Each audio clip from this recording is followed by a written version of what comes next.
If this is your first time using the Delhi Metro, then this video is for you. Come with me, let me show you how it works.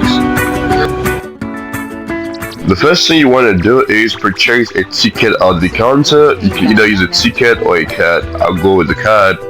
And then you ask for your platform number, that's platform 1. And the other side is platform 2. So you stay at your platform number and wait for the train. That screen tells you how long the train will take to get here.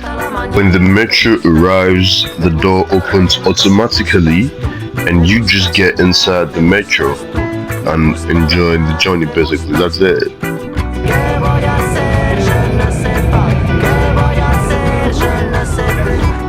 How do you get to monitor the progress of your journey?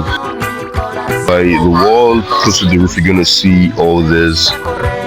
You can see that that's the next stop. So when you see a stop, you just come out of the metro and you head towards the exit gate.